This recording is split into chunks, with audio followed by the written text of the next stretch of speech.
right, the recorder is on. The recorder is on, so I'm going to get started here.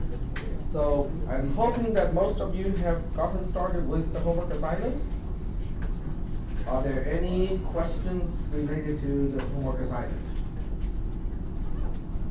Yep.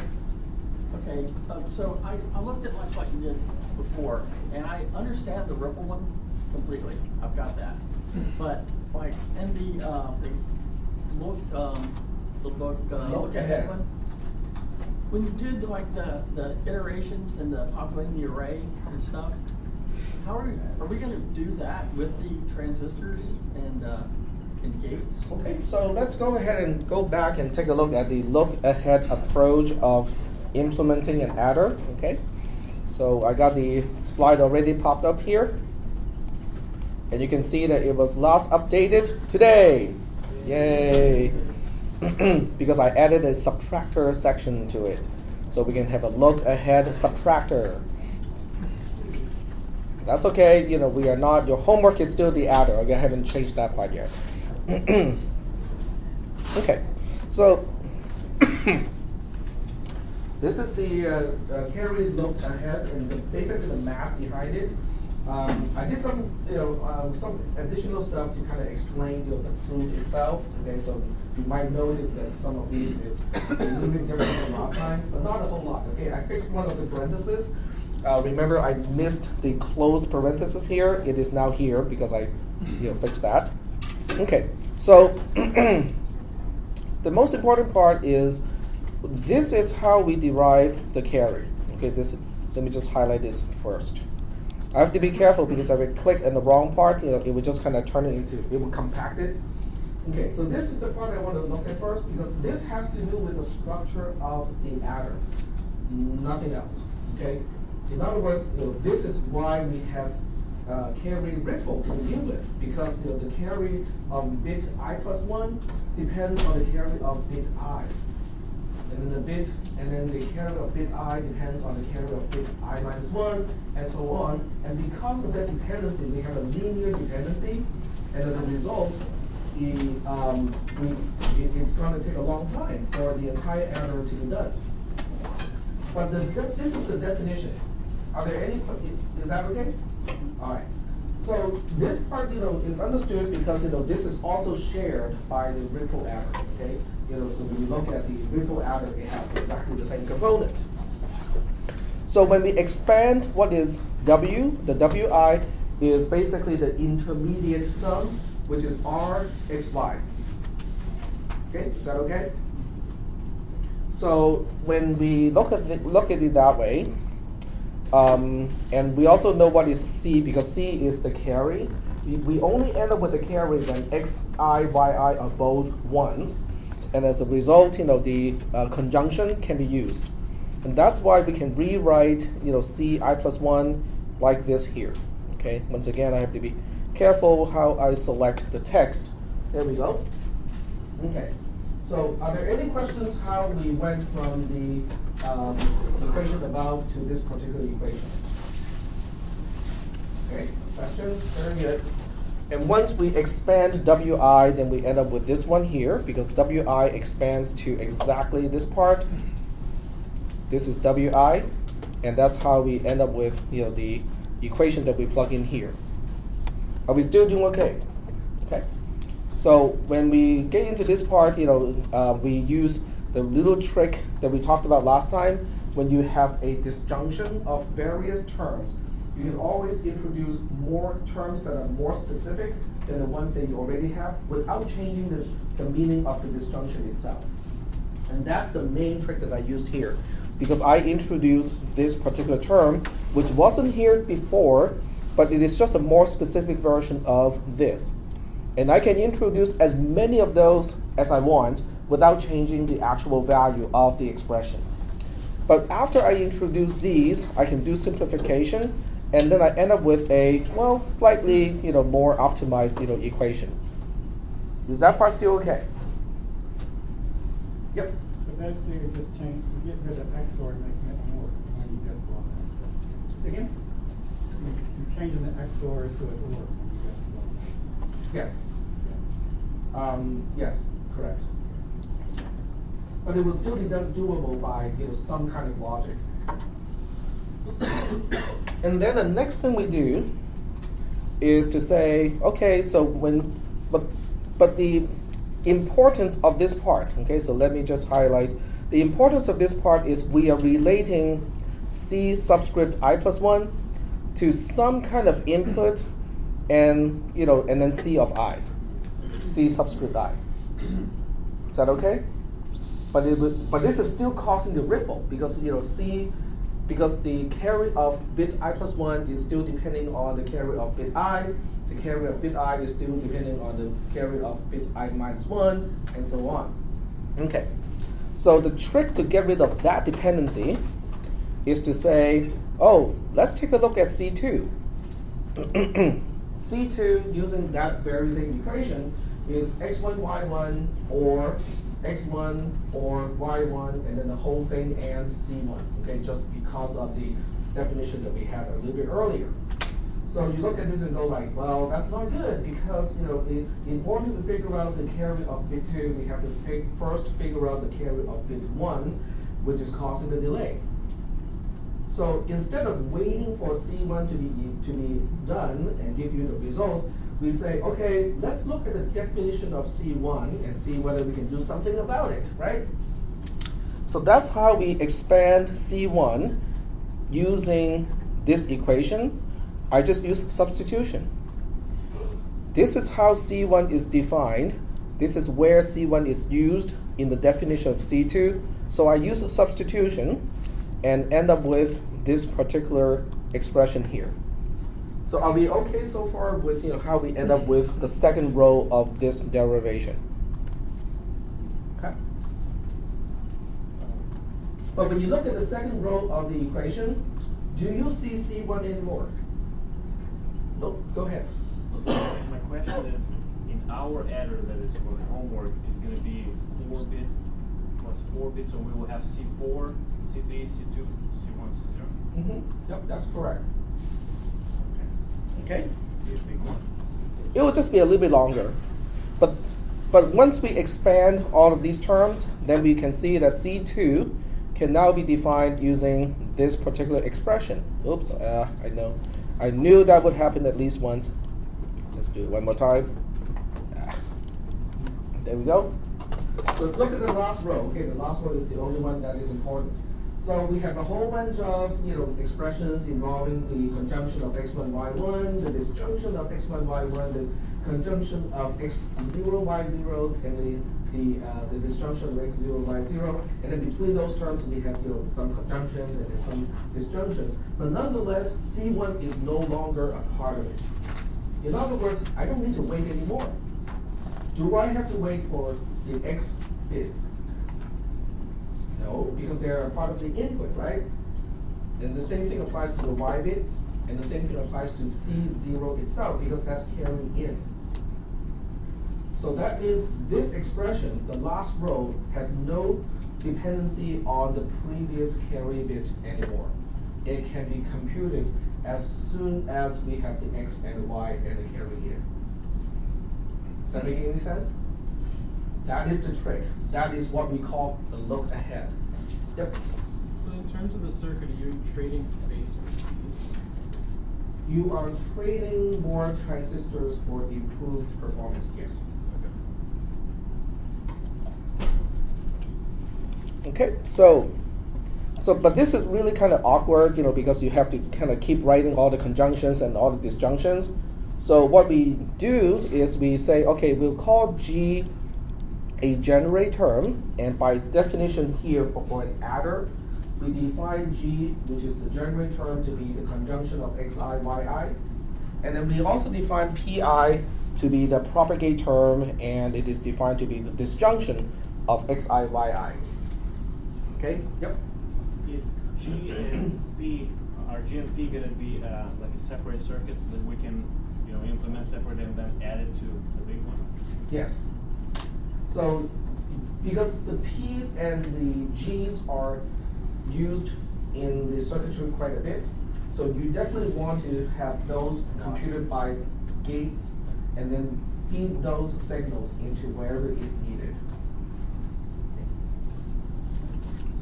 All right, so once we have that, then we have C1 being G0 or the conjunction of P0, C0, and C2 is now rewritten like this. In other words, I have done maybe 1/3 of your homework assignment.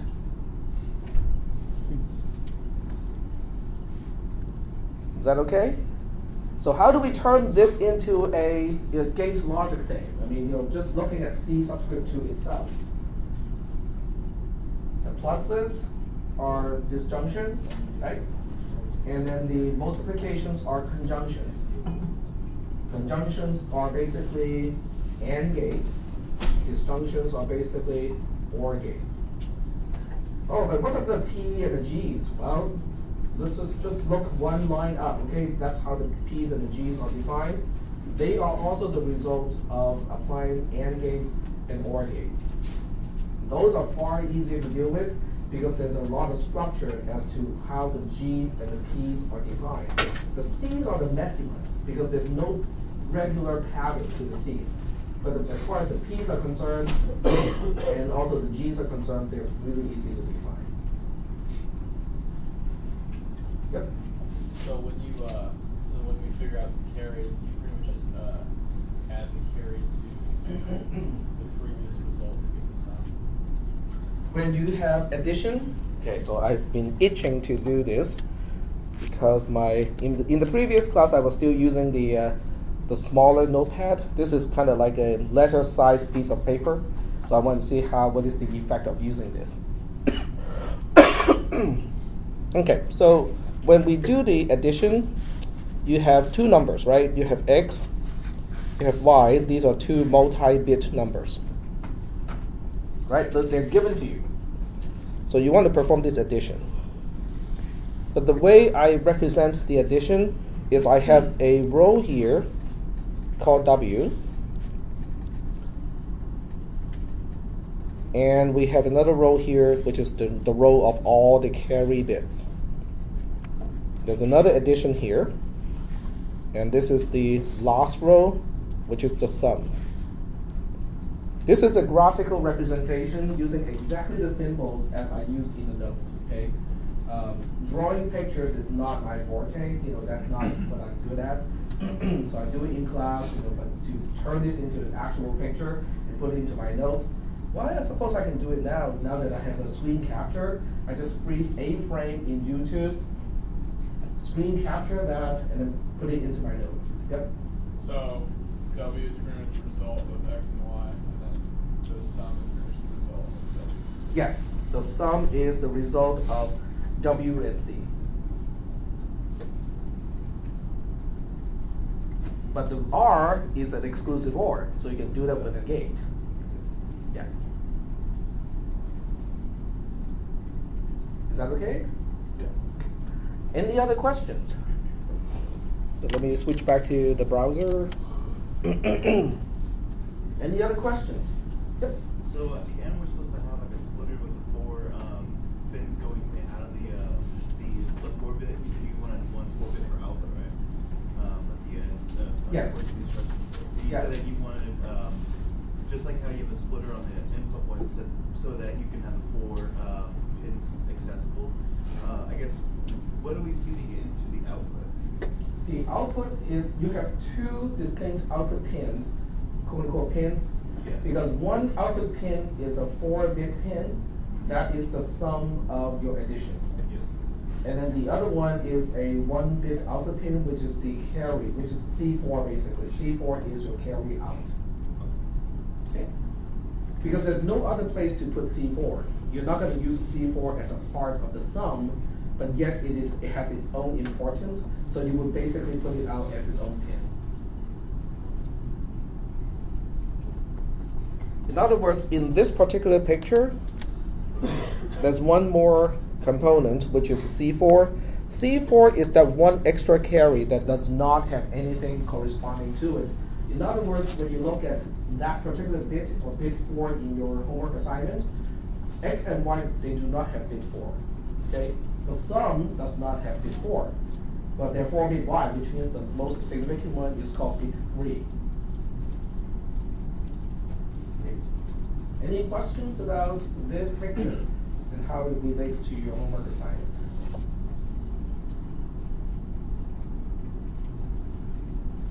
Okay. I don't see the P's and the G's in this picture. Where are they supposed to be? They're not supposed to be in this picture. They're outside of this picture.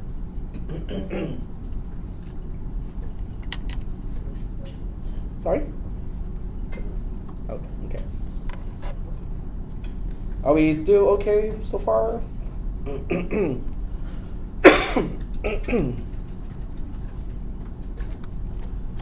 All right. Well, that's good.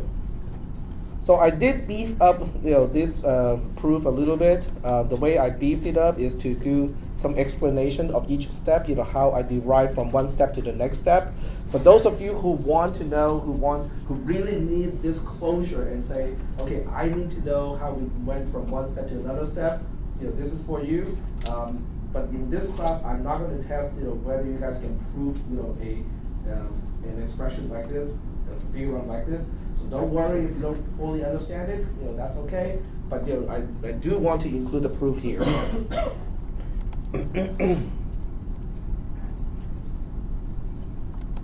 Okay, so the old slide, ends about here. What we'll do today is to extend it to subtraction. Okay, so we'll do subtraction here. And subtraction works the same way in the ripple method. Instead of using the carry as the thing that is being rippled, we are using the borrow that is getting rippled. Other than that, they are pretty much the same. So we want to look at how we can make a look ahead subtractor so that we don't need that ripple effect anymore. So we have the same thing as before. We have the borrow of bit I plus 1 being coming from 2 different sources, because xi minus yi can have a borrow to contribute to bit I plus 1, and then wi minus bi can also have a borrow. So this is the second reason to contribute a borrow to bit I plus 1. So it looks exactly the same structure. The structure-wise, it is exactly the same as the carry, except this is dealing with borrow and not a carry. Any questions? If there are no questions, we'll move in to the actual derivation itself. So the difference between carry and borrow is only visible when we expand the function b as opposed to expanding the function c. The function b is like this. Okay, it is the negation of xi and yi, because 0 minus 1 is the only time we end up with a borrow, as opposed to 1 plus 1 is the only time we end up with a carry. Okay? So that's the only difference. And then on the other side, we have the negation of wi, bi for exactly the same reason. So when we do this, we expand wi, because wi is exactly the same as before. The result of addition and the result of subtraction turn out to be exactly the same thing. 0 plus 0 is 0. 0 minus 0 is also 0. 1 plus 0 is 1. 1 minus 0 is also 1. 0 plus 1 is 1. 0 minus 1 turns out to be 1 too. The borrow part is different, but the actual result is the same. 1 plus 1 is a 0 with a carry, but the result is a 0 nonetheless. 1 minus 1 is also 0. So the R function applies to both subtraction and addition. So wi is defined exactly the same way, and that's how we end up with this part here. Going from here to here, we made use of De Morgan's law. So De Morgan's law basically is kind of like distributing the negation into the components, but at the same time you have to change the operation, the negated operation from, in this case, from disjunction to conjunction. If it was conjunction, then you have to change it to disjunction. You have to flip the operation itself. And then from here to here, I applied De Morgan's law again. So with this time we have De Morgan's law applied to the negation of a conjunction. So I distribute the negation, double negation cancels out, single negation is over here. conjunction becomes disjunction. Same thing over here. And then once we have this particular thing, we can use distribution. So we end up with these 4 terms. But of these 4 terms, 2 are useless because this term is useless and this term is useless as well. But let's find out how they are useless. So let's focus on this term here. What is xi and then the times, what is xi conjunction xi negated? Not empty set, we are not dealing with sets here. If one is true, the other one is false. So what is true and false? False, exactly. It's guaranteed to be a false. We don't even care about what the value of xi is going to be, because if one is true, the other one is false, and then the conjunction of these two has to be a false. Same thing applies to yi bar. So these two are taken out because they're guaranteed to be false. So we only end up with xi, yi, and then xi bar and yi bar. Okay. This one is a little bit confusing because it is not clear whether we are negating the conjunction itself or are we negating the individual parts and then do the conjunction. But we are actually taking the negation first and then we are doing the conjunction of the negations here. Okay, so next step is over here. We use distribution and I use a multiply here just to separate xi, yi bar so we don't have that confusion. So now it is pretty clear we are taking the negation of xi conjunction with the negation of yi instead of, oh, let's take the conjunction of xi, yi and then negate the conjunction. So that's this, just to make it more clear. Same trick that I used before. I look at this term and I say, hey, since the whole thing is a big disjunction, I can make more specific terms of xi bar, yi, and introduce it into this expression without changing the value of the expression at all. Same trick, okay? But this time I choose to introduce the more specific term as the negation of xi, yi, bi, okay? So when I introduce this, I ordered it in a specific order. So this way I can factor. So now we have xi bar plus xi, yi plus yi bar, and those can cancel out. Well, they don't cancel out, but they simplify to true.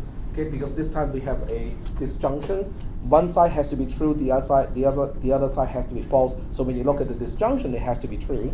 So we can take that out. So anyway, after some steps, we end up with the result being like this. Now, once we have the result being like this, then we can say, oh, we can just go ahead and redefine gi not to be xi, yi, but the negation of xi and yi. Okay? And we can redefine pi not to be xi plus yi, but the negation of xi plus yi. But once we have those definitions, then we can rewrite bi using that big mess that we saw earlier in the lecture of Tuesday. So once again, we have just figured out how to do look ahead with a subtractor. It's not any more complicated than addition. It is just negating one term instead of not negating the term in the case of addition. Same mechanism, same proof, just kind of works with subtraction this time instead of addition. Are we doing okay so far with subtraction? Look ahead subtraction. Can you do an example, please? Example? As in? As you did with addition. Well, let me see. See, I'm going through a little bit of look ahead myself here because I want to see if, what kind of question I want to ask about this, and I want to make sure I don't use that as an example. Yep. Can you do for some reason I just can't think of the expansion in my head for like a second bar. Okay, so that's a good point to make. Okay, so so supposedly we look at this and we should be able to say, okay, what does B2 look like? Okay, Yeah. but if you cannot, it's okay. It's not a problem because we can always fall back on the other one. Okay, we can always fall back to the other representation. So let me just write this down first. Gi is xi bar yi, pi is xi bar plus yi.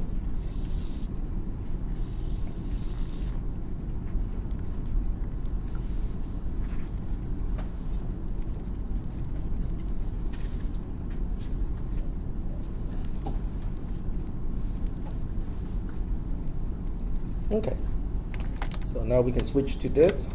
There we go. All right, so let's go ahead and focus on this, okay? I'm not sure whether my penmanship is good enough or not because it doesn't look very good to me. Is that okay or not? Okay, let me see if I can make this a little better. Is that okay? A little better? Okay. Can I turn this into full screen? Yep. Wow. Okay. Cool. All right. So, does this look familiar to you? I'm just going to use a pen here to point to it. Does that look familiar to you? Not exactly the same as what we talked about on Tuesday. The only difference is we had a C instead of a B on Tuesday. Right? Okay. So what you do is, okay, if you don't want to use the general formula, what you do is you say B0 is given, so we don't have to derive it. Okay? Because it's an input pin, you don't derive an input pin. B1 is going to be G0 plus P0, B0. Is that okay? Just pretty much by substitution, right? What about B2? What do you think B2 is going to look like? Well, by definition, B2 is going to be G1 plus P1, B1, right? But we know what B1 is. Yep, do a substitution. So G1 plus P1, and then substitution. B1 is known to be G0 plus P0, B0. So you just take a look at this and go like, okay, let's multiply all the terms. So now we have P0, P1, B0, right? So now we know what B2 is. So once we know what B2 is, can we derive B3? Same way, just a little longer, right? But the same method. So what we are looking for is a very structured method to do something, even though it's maybe more tedious, but it's not any different compared to what we are doing. Is that answering your question? Okay, cool.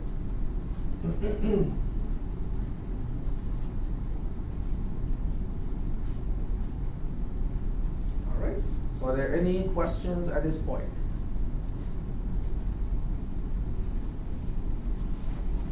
Yep. What does G represent again? G is called a generate term, but the definition of G in this case is this. G is the negation of xi conjunction with yi.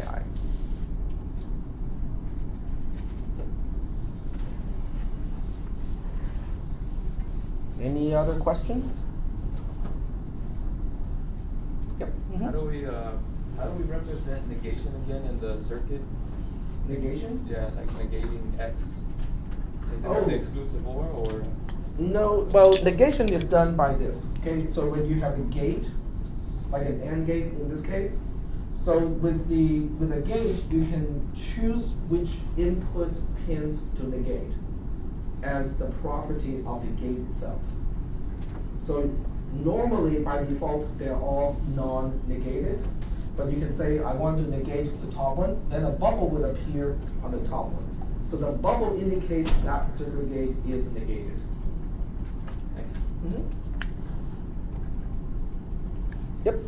So it looks like sum of x and y will be just sum of two carries, of carry of something first and carry of the other, like the formula that we have for ci plus 1 is a sum of two carries. It's not the sum, it's Not the a sum, disjunction of. disjunction, sorry, yeah. Right. So the sum of x and y will be a disjunction of two carry functions. Yes. And that is reflected in a full adder, because in a full adder, that's how we combine the carries of the two half adders in a full adder. Okay. Is everything okay so far? Okay, cool.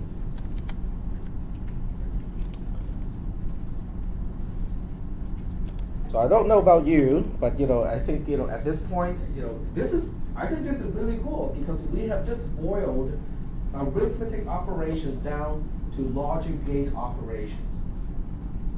Okay, and we already know that logic gates can be implemented. All of the logic gates can be done by NAND 2, and we also know that NAND 2 can be done by 4 transistors, 2 N-channel MOSFETs, 2 P-channel MOSFETs, and you have your NAND 2 gate.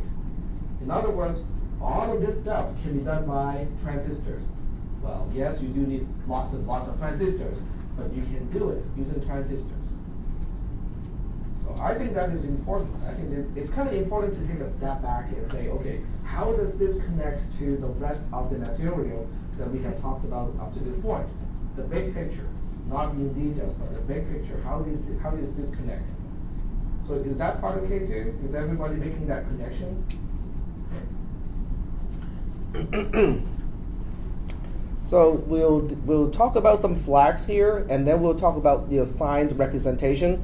I could not retype my notes fast enough to keep up with my own lectures, so we'll probably have to do something without actual notes. But it's okay, because it's also going to be recorded. Okay, so I'll give you some examples and stuff like that. But it's almost mostly conceptual at first. But we'll do this part first. After a n bit, okay, n being the width of the operation, after a n-bit computation involving x, y as the operands or the numbers that you're processing, with a result of r, which is the output, we define some flags as follows. The z flag is called the 0 flag, and hence the z. It is supposed to be a 1 if and only if the result is a 0. So the actual gate logic to come up with the z flag is pretty simple. It is the negation of the OR of all the individual bits of the result. Does that make sense to you? What binary bit pattern represents 0? All zeros. Okay, very good. So if any bit within the result is a 1, then the value represented by that bit pattern cannot be 0. Does that make any sense? Sort of? So when you look at this expression, it is expressing exactly that.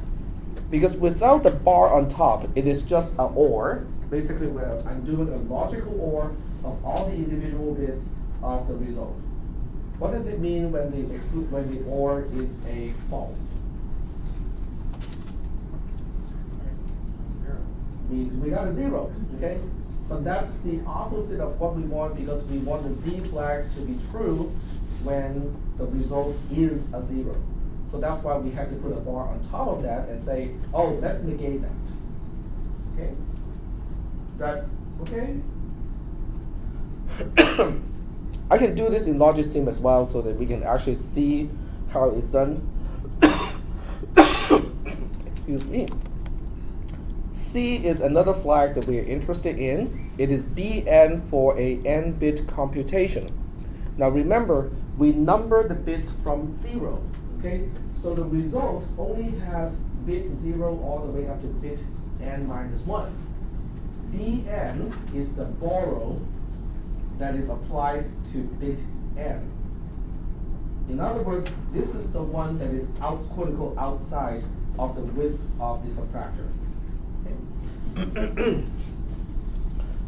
After a subtraction, we want to remember what is Bn, or the borrow from bit n.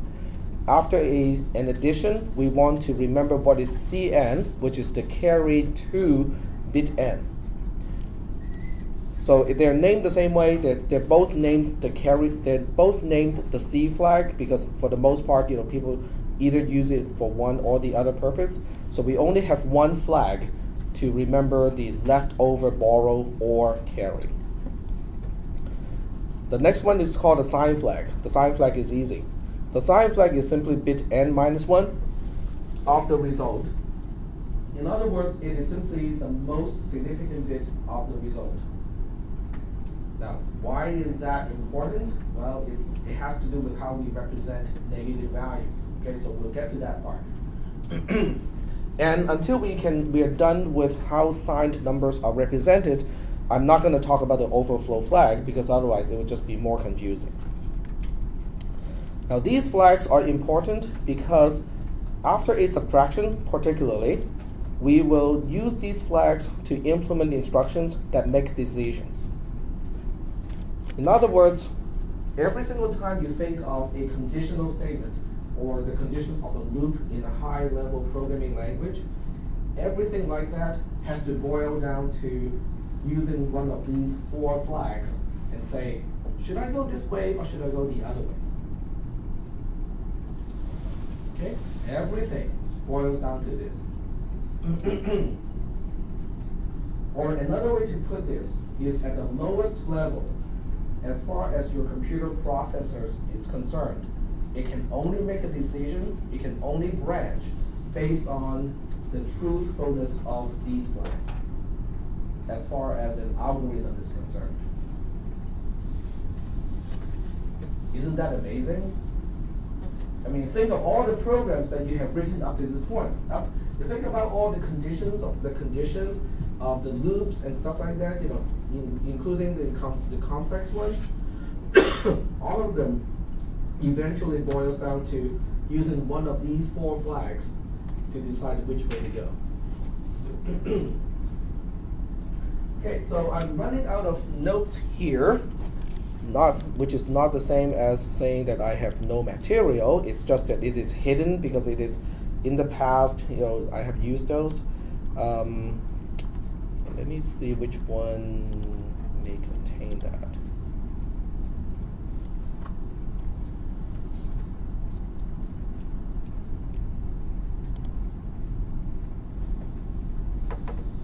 Yeah, this one has it. So I can unhide this. Okay, let me unhide this one. Just so that you have something to read before I completely rewrite the notes. So I'm gonna show, not delete. Okay, so this is this one talks about okay, I'm gonna change the description here. Includes discussion of signed numbers. Okay, but I'm not gonna read it in today's lecture. Instead of doing that, I'm gonna use my new toy and talk about number representation. Doing this is actually a little bit harder than doing it on the whiteboard, but it is going to be recorded, so that's the big plus of using a document camera. All right, so when it comes to numbers, how values are represented, okay? Is there anyone here who is not familiar with the concept of number line? Okay, you know the number line, right? So in a number line, especially when you want to use a number line to represent integers, it's going to look like this. Okay, it's not going to be very exciting. You have a 1, 0, you have 1, 2, 3 on one side, then you have -1, -2, -3 on the other side. Okay, nothing too exciting here. But this is a problem when it comes to representing negative values when all you have are zeros and ones. In other words, we don't have a sign thing to indicate the signless. Someone may say, well, that's easy because we can just dedicate one bit so that when it is a 0, the number is non-negative. When it is a 1, the number is negative. The rest of the bits will do the same thing as they always do. Well, that's one way to represent values that are signed, but it has a few problems. One problem is there are 2 zeros now. right? Because now you can say, okay, this is the sign bit. Okay, it is only used to determine the sign of the value. The other bits here are used to represent the actual value, the absolute value. So we're going to take a 4-bit number into consideration.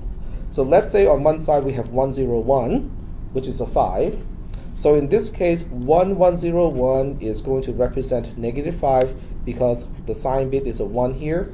It means negative. If it's a 0, it means it is positive. Okay? So +5 is now 0101. Okay? That's one way to do the representation of signed values so that we can represent negative values as well as positive values when all you have are zeros and ones. It even seems to make sense. But one of the minor problems, okay, you can say very minor, is we have 2 zeros. Because 1000 is 0, 0000 is also 0. Because the first one is saying this is -0, the second one is saying this is +0. But 0 has no sign natively, so we are now using 2 different bit patterns to represent exactly the same value. It's a little bit wasteful, okay? But is it a big problem? No, I wouldn't say it's a big problem by itself, because when you're talking about 32-bit or 64-bit numbers, with 32-bit you have 4 billion values, 4 billion possibly combinations. You waste one of them, hey, it's not a big deal, okay? But the problem with this representation is I cannot do addition and subtraction with these numbers unless I keep flipping the signs wheel on and off. Okay? They just cannot be added directly. You really have to take the sign into consideration. Then you have to decide whether you're adding or subtracting. So it's kind of complicated in a way. Is that okay? So we have a different way of representing negative values. But before we talk about that way of representing negative values, we'll first need to correct a misunderstanding that is common. The misunderstanding is we're dealing with a number line. Okay, when you say int in C or C++, int is coming from the word integer, right? So you're dealing with an integer. Int x means x is an integer. Wrong, it's not. Because how wide is an int? 32-bit, 64-bit, okay? But it has a fixed width, right? With a fixed width, you're allocating a fixed number of bits to represent values. There has to be a maximum and a minimum. Is that making any sense? It's no longer an integer. You cannot say I can keep adding and you keep having new values. At some point, it's going to wrap around. So an int in programming is really not an integer. Okay? Because you're not looking at a number line, you're really looking at a number circle. That's one way to visualize values represented by a fixed width representation. I'm not going to go for a 32-bit number because there's no way I can fit 4 billion little marks in this little circle. So I'm going to go for a 4-bit number because with a 4-bit number, there are only 16 possible values. I can do this, okay? So we'll go ahead and make those 16 marks. Okay, this is also how I cut the pizza.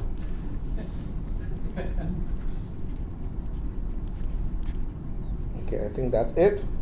16 marks, right? Okay, so we'll go ahead and number these things, with just base 10 representation of the values. So 0, 1, 2, 3, 4, 5, 6, 7, 8, 9, 10.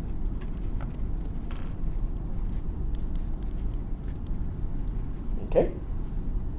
So it's kind of like a number line, except we only take a segment of the number line and turn it into a circle.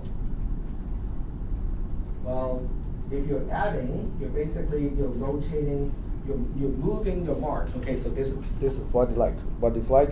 So let's say you're dealing with 2 plus 3. Okay, so if you're dealing with 2 plus 3, then you're pointing to 2 originally, and then you say, okay, we have to add 3 to it. Let's turn it clockwise 3 clicks. 1, 2, 3. So the result is 5. Is that making any sense? Okay, so that's a very easy way to kind of visualize addition. When you're subtracting, you're trying to rotate backwards, right? So what is 5 minus 1? 5 minus 1 is starting at 5, rotate counterclockwise by 1 click, so now it is 4. Okay, so we can look at addition and subtraction by looking at, okay, how many clicks am I rotating clockwise for addition, and how many clicks am I rotating backwards when I'm dealing with subtraction? Is that okay? All right. This is all good, except I don't see negative values. So where do you think -1 should be using the clockwise, counterclockwise rotation thing? In other words, if I say I want to subtract 2 from 1, where should it land? I'm here to begin with, and I say I want to subtract 2, right? So we have to rotate counterclockwise 2 clicks. 1, 2. Oh, it's supposed to be here. But that part is taken by 15. Well, I'm going to put -1 here anyway. All right, put -1 here. Where am I going to put -2 then? Counterclockwise 1 more click, right? Okay, so -2, -3, -4, -5, -6, -7, -8. And that's where I'm going to end. That's where I'm going to stop. Okay, so on one side of the wheel, we don't have a problem, okay?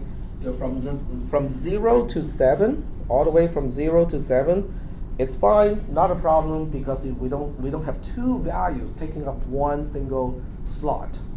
On the other side, we have a problem here, because now we have to say, oh, if we have a bit pattern corresponding to this slot here, what is it really representing? Is it representing -4, or is it really representing +12? That becomes a question. Okay? But before we try to answer the question, let's kind of look at the bit pattern for each slot. Okay? 0 is easy. 0, 0, 0, 0. 1 is 0, 0, 0, 1. 0, 0, 1, 0. 0, 0, 1, 1. 0, 1, 0, 0. 0, 1, 0, 1. 0, 1, 1, 0, 0, 1, 1, 1, 1, 0, 0, 0. Okay.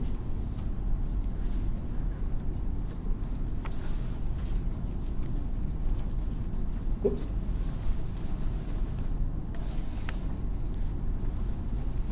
Okay, there we go.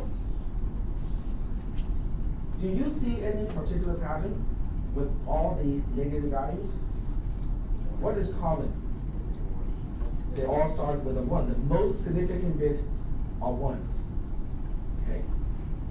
So that's why the most significant bit after a computation is called the sign bit. Okay? Because it indicates the sign of the value. Is that okay? But that's just, it still doesn't answer the question. If somebody gives me the bit pattern, let's say 1100, okay?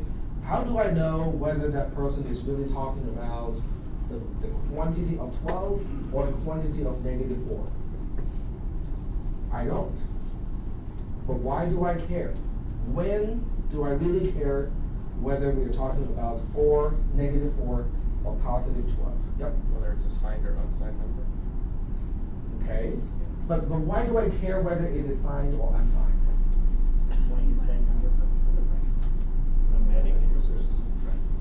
When I do operations. Comparing numbers. Okay, so I hear the correct answer. When you're comparing, that's the only time you need to know whether it is signed or not. Okay, what about assignment statements? I'm copying this bit pattern over here. I'm copying this variable over here. It doesn't matter if it's signed or unsigned. I'm just copying the bit pattern. If it is 1100, it's now 1100. No problem. What if I'm adding? Would that matter? Remember, I'm hoping you guys still remember how to add in binary. Yeah. Because that's what your homework assignment is about. So, let's see whether it should make a difference or not. Okay, we'll test it. Okay, this is not a validation. It really is just an example to show whether addition, the mechanism of addition is sign sensitive or not. Okay, so we'll go through an example to illustrate that. And here's my pen. And we'll use exactly 1100. Okay, and we'll say, what is 1100 plus 1100? Would that work? No, that may be too much. Yeah, that's too much. Can't do that. Scratch that. 1001 plus 1001. Okay, that. Yeah. No, I'm just thinking, with the extra carry flag, we can actually do this. Okay, okay, this will work. Okay, so 1 plus 1 is a 0 with a carry of 1. This is a 0 over here. So that's a 0 here. 0 plus 0 is a 0. 0 plus 1 is a 1. 0 plus 0 is a 0. 0 plus 0 is a 0. 1 plus 1 is a 0 with a carry. 0 plus 0 is a carry. So we have 0, 0, 1, 0 on one side, and then we have this 1 over here. We have one extra, excuse me, we have one extra 1 here. Actually, that is not going to work. But it will I can use this as a different example. Let's try this one, 1110. And this will work out.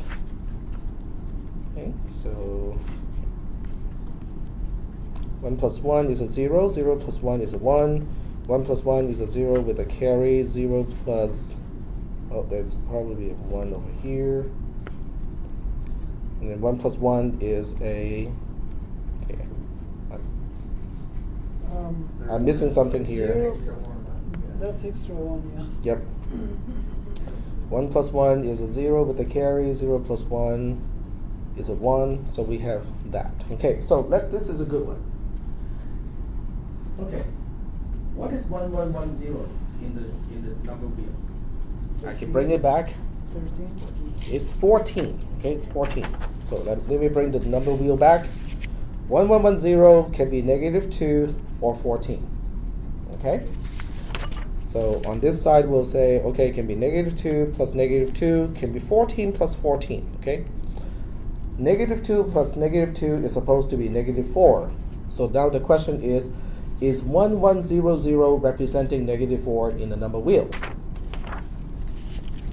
1100 is in fact representing -4. Okay, maybe coincidental, maybe not. What about 14 plus 14? It is 28. There's no way this is 28 because 4 bits cannot be used to represent 28. But hold on a second, we have a carry, right? Yeah. So the actual value that we have is not just 1100, it is 1100 with a carry to which quantity? The 16, right? Yeah. So the actual value is 16 plus the value of 1100. What is the positive value of 1100? Okay, once again, you pop this in. It is 14. 14. No, it's 1100, so it's 12. Yeah. So what is 16 plus 12? 28. 28. So it does work out. Yep. Hey, it works out whether it doesn't matter whether 1110 is representing -2 or whether it's representing 14. As long as it is consistent, we are still okay. In other words, as long as you say, this is the sign interpretation, this is the sign interpretation, this is the sign interpretation, it's okay, it works out. If you say, oh, I choose to interpret all of these bit patterns as unsigned, it works out as well. So as it turns out, the addition and subtraction mechanism that we have talked about so far is sign insensitive. It doesn't really care. It doesn't need to know. So assignment statements do not need to know the signedness of your variable. Addition and subtraction doesn't need to know. But as he pointed out a little bit earlier, comparison does need to know. Because when you're comparing, then you have to really know.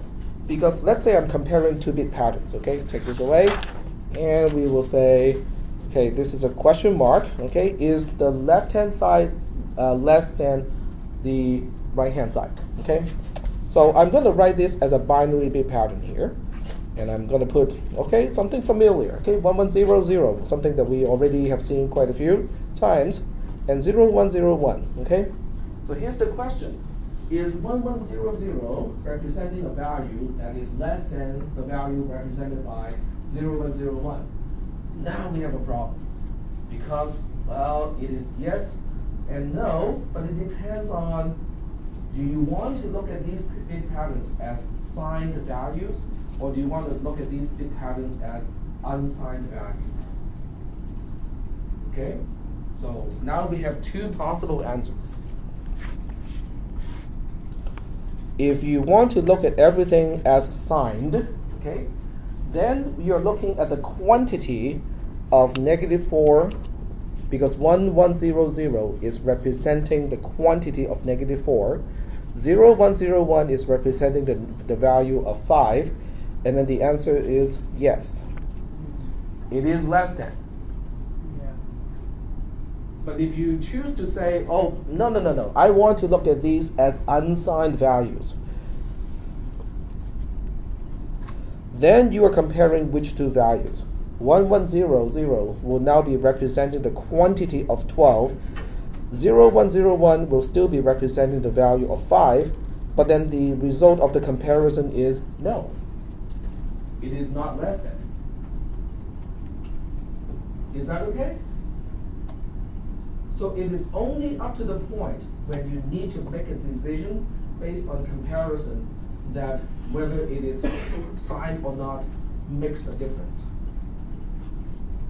Up to that point, you can do all the addition, you can do all the subtraction, doesn't matter. You can do all the assignment operations, doesn't matter either. Is that okay? Because internal to the computer, now I'm only using 4-bit numbers in examples. In your computer, we're dealing with 32-bit, 64-bit numbers.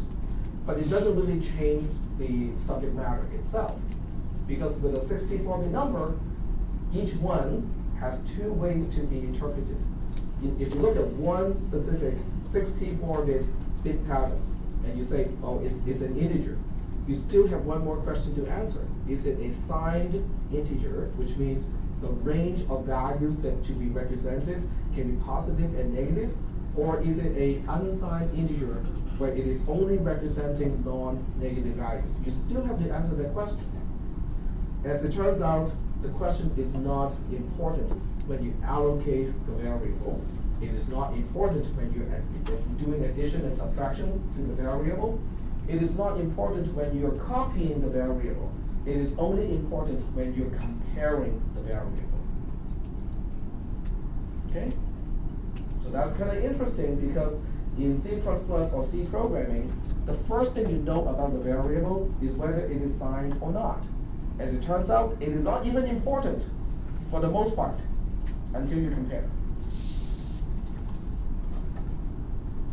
Is that okay so far? Okay. Now, just to make things more complex, okay, and to cover a part of the syllabus that I'm supposed to go over, I'm going to make another one. So I have to pick the right number. Okay, so I think I get it. 0, 0, 0, 0, 0, 1, 1, 0, and let's make that a 0, 0, 1, 0. Okay, there you go. Okay, so we look at the 8-bit pattern this time, because I want it to be 8-bit, okay? So now I'm asking you, what is it representing?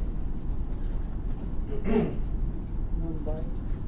It's 1 byte, okay, so together it is 1 byte, but what is this 1 byte representing? What exactly is it representing?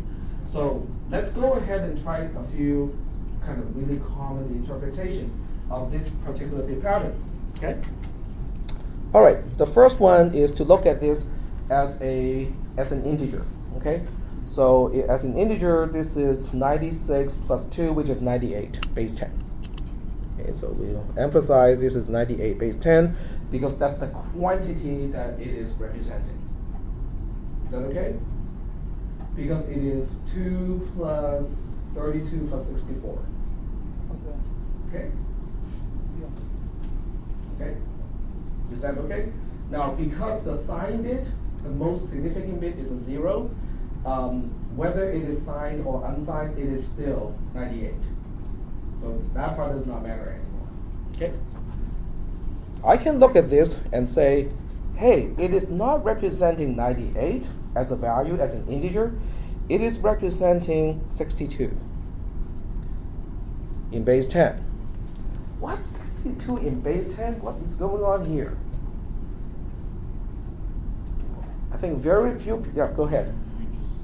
You just separate it, separately look at both of them, and Mm-hmm. the 1 0 it represents 2, and the thing represents 6. Yep, and there's a name for this particular this way of representing an integer value.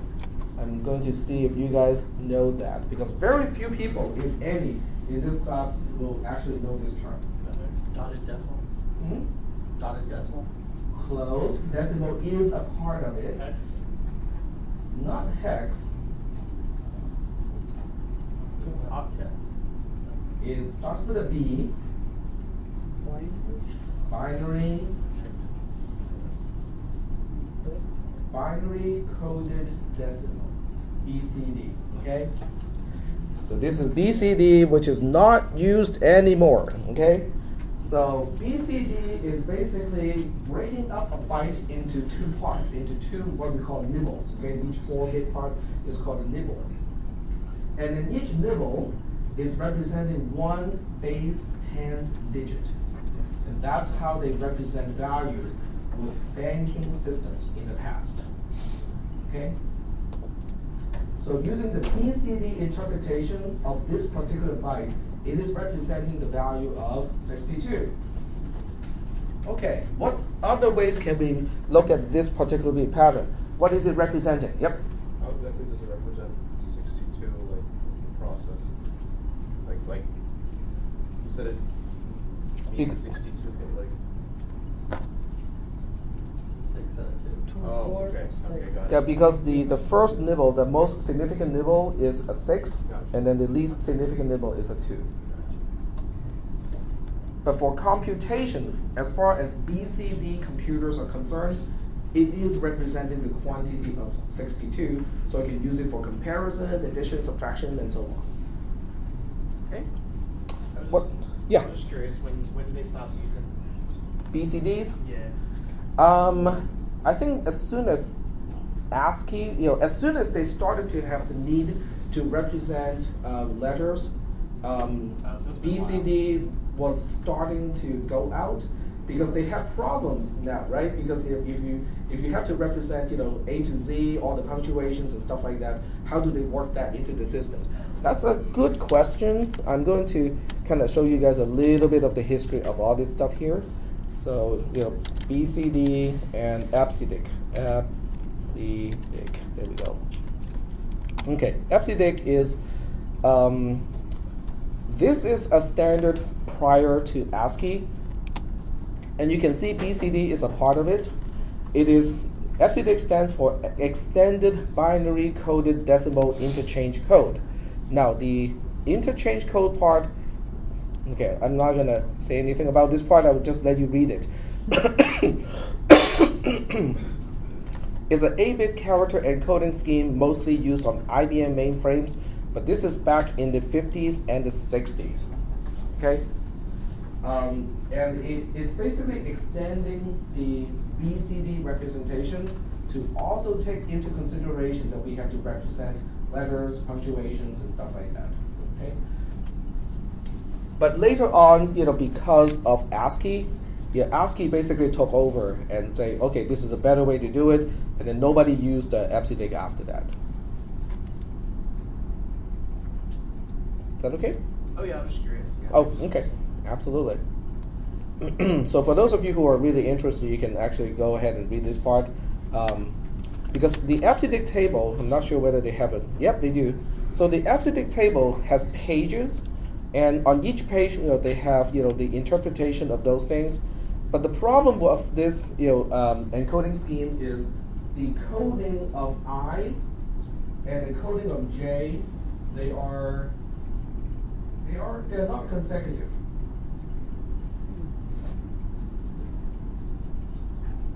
Which is problematic, and then they have some slots that are not used.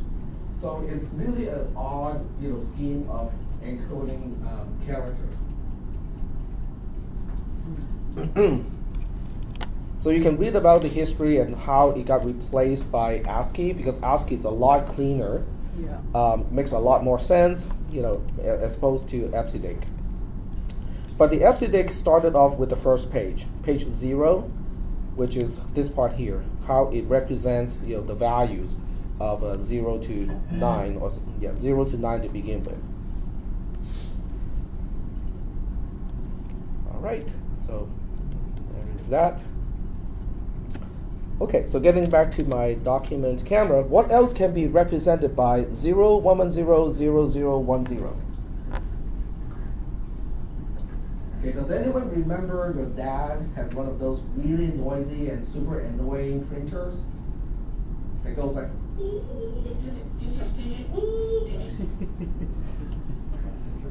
those are called dot matrix printers. Very good. Okay, dot matrix printers.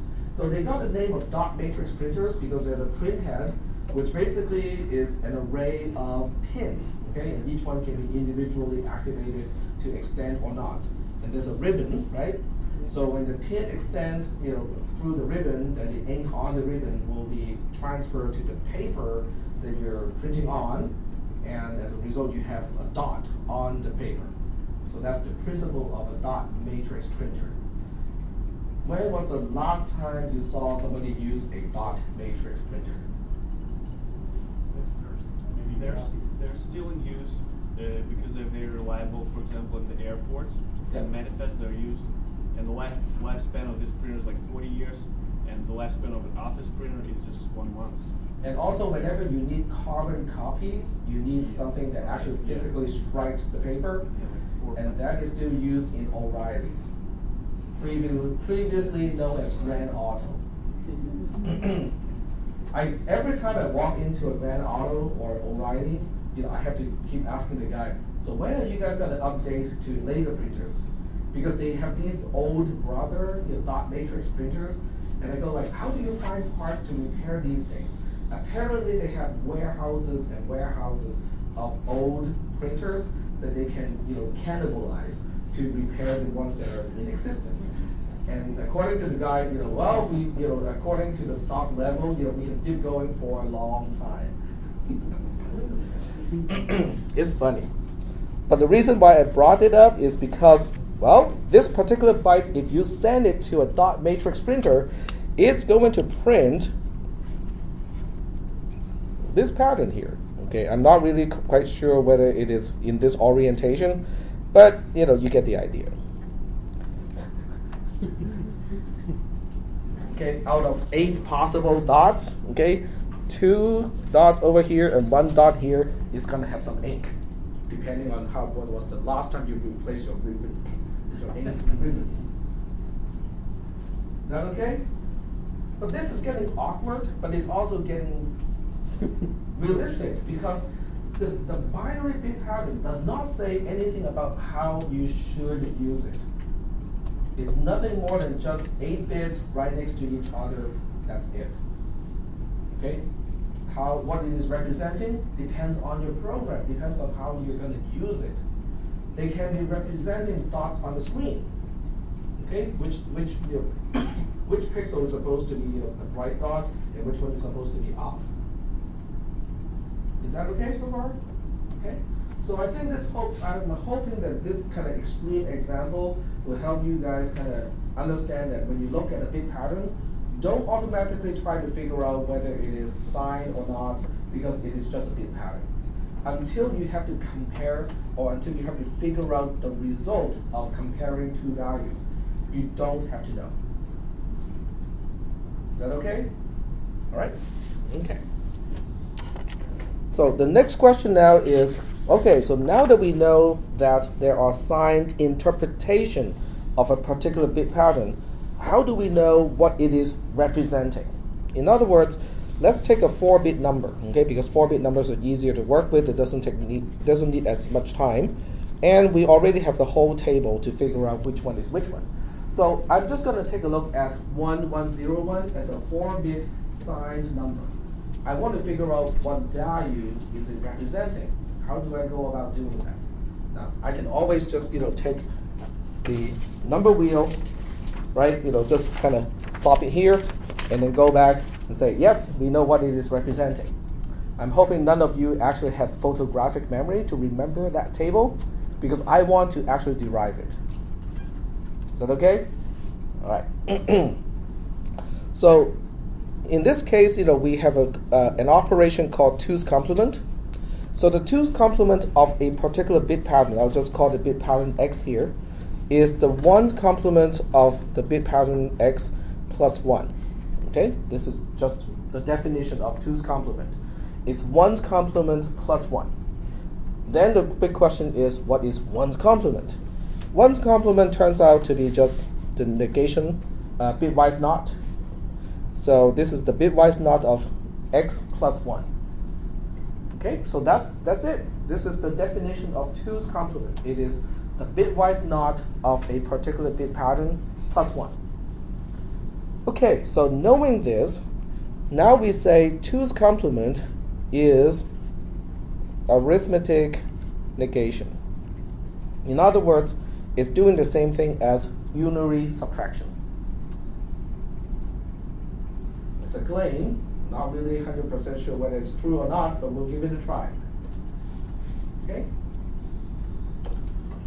So now we take this, we look at this pattern here, and from this bit, okay, from the sign bit, we know what? If I look at this as a signed number, what about the sign bit? It's negative. It's representing a negative quantity. But how much to the negative quantity? Well, I don't know. But if I flip it to the positive side, wouldn't that tell me the quantity to the negative side, the absolute value? Okay. So this is what I'll do. I'm going to apply 2's complement to 1101 and see what I'm going to end up with. Okay, we just using this definition, we know it is the bitwise not plus 1. The bitwise not of 1101 is 0, 0, 1, 0, because all the ones get flipped into zeros, and all the zeros get flipped into ones, right? So we add 1 to it, and this is base 2, base 2. Okay, got to make sure that the base is right. Okay, so what is 0, 0, 1, 0 plus 1 in base 2? Yep, 0, 0, 1, 1 in base 2, which is representing the quantity of 3. Okay, so if I know, now remember what 2's complement is, it is the same thing as negation. So if I know the negation is 3, then what do you think this pattern is representing? Negative 3. Okay, so 1101, according to this, should be representing the value of negative 3. Well, let's check. Okay, remember the number wheel thing? Okay, so we'll double check. So we'll copy here. 1101 is right here. It can be representing 13 as an unsigned interpretation, but it can also represent negative 3 as a signed interpretation. Is that okay?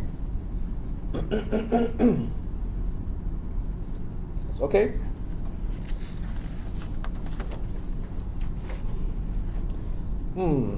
So if I give you a non-negative quantity, we can also use 2's complement to find out what it should look like as a negative quantity. Does that make sense? Okay.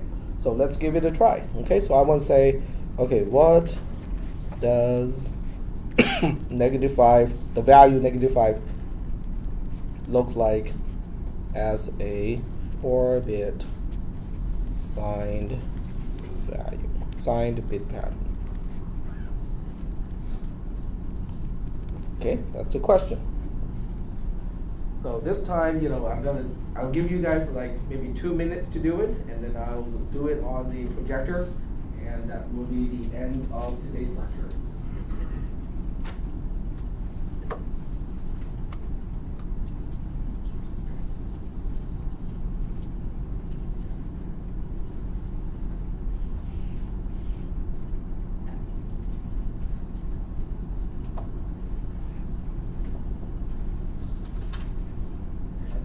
Okay, I'll give you one clue, okay?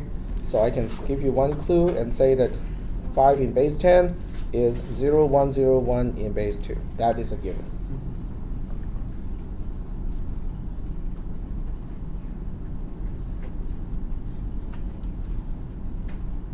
All right, looks like most of you do not need all those 2 minutes.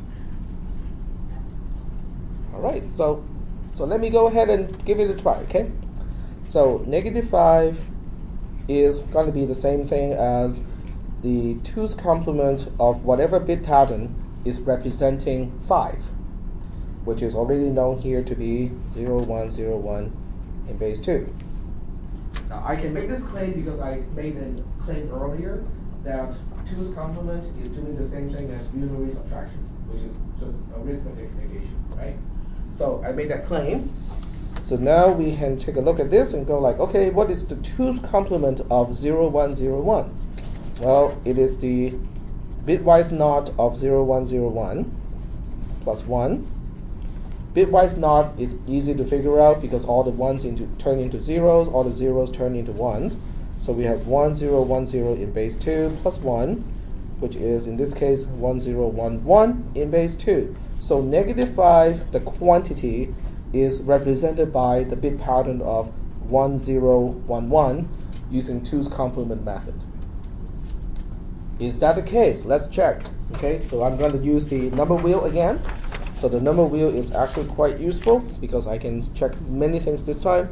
1, 0, 1, 1 can represent 11 as an unsigned value, but it is also representing -5 as a signed value.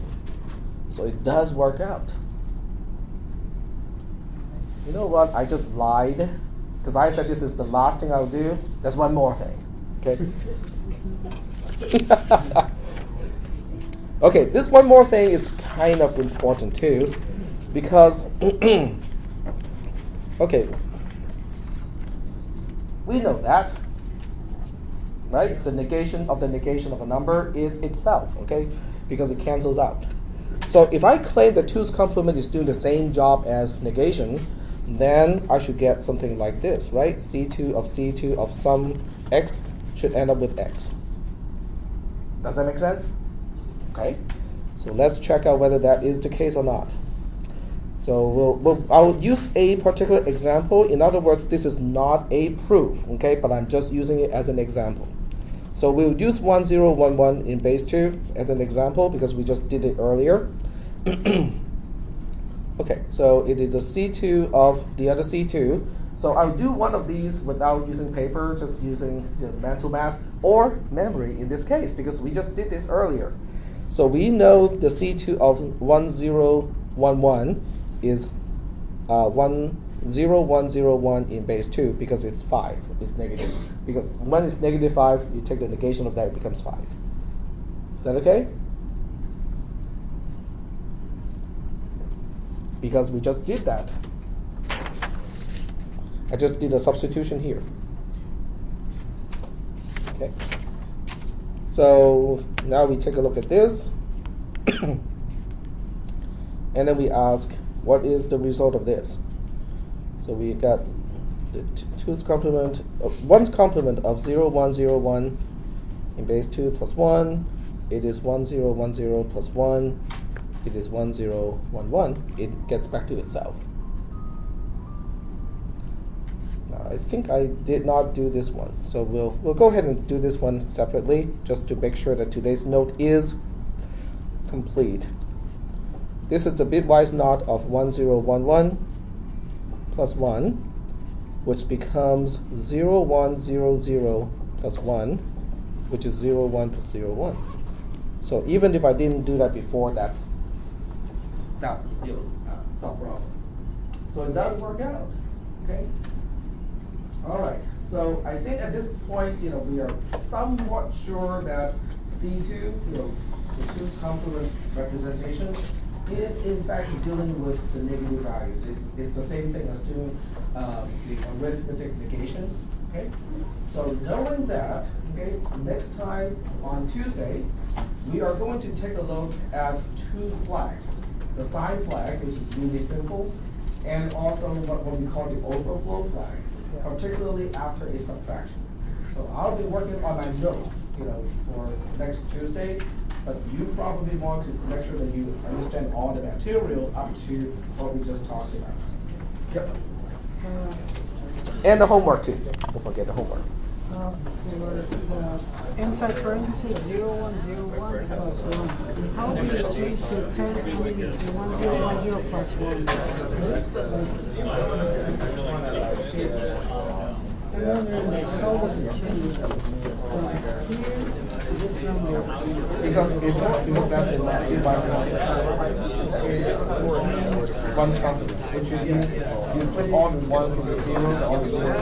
Oh, okay. It means that we have to flip it. We have to flip it the next one. Yes.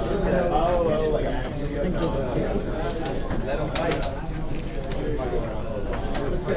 No sign sheet today?